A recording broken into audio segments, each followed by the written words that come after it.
September 11th, 2001 began as a remarkably ordinary late summer morning. Commuters moved through subway stations and headed into offices across a country enjoying a period of relative geopolitical calm. Anchoring the financial district were the 110-story monoliths of the World Trade Center.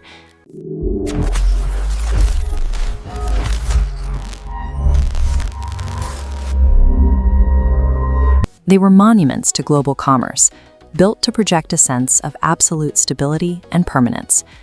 Usually, history moves at a glacial pace. Treaties are negotiated over years, borders shift across generations, and societies evolve slowly. But occasionally, that slow process accelerates violently. Decades of drift in security policy and international relations were suddenly forced through a narrow gap. Shifts that would typically play out across a generation were compressed into this single disruptive window.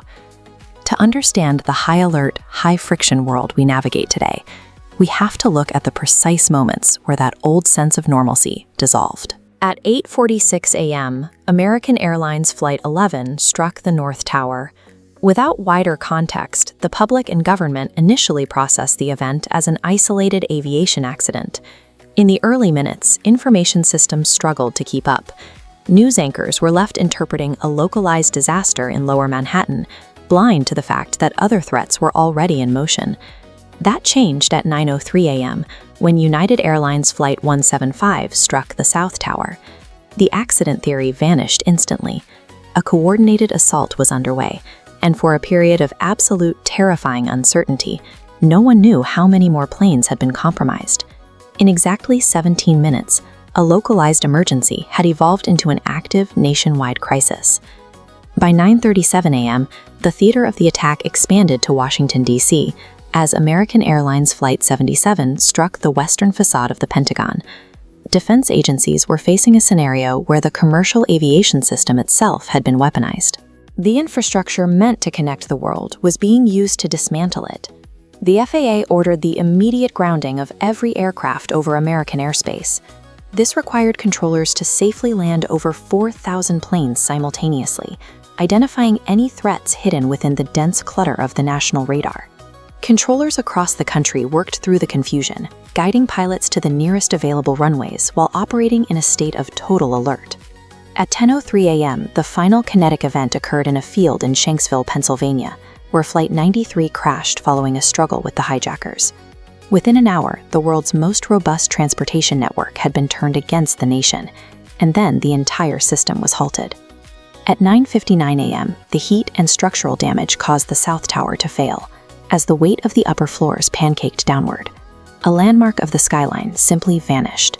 For viewers around the world, it was the collapse of a symbol previously deemed indestructible.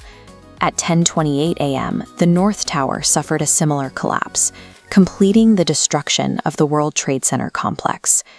With the fall of the second tower, the active phase of the attacks came to an end. The 102-minute window was over. It took less than 2 hours to erase a landmark and shatter the long-held assumption that the nation's interior was beyond the reach of global conflict. By 11 a.m., the paralysis was total. Skies were empty, financial markets were closed, and international borders had been sealed.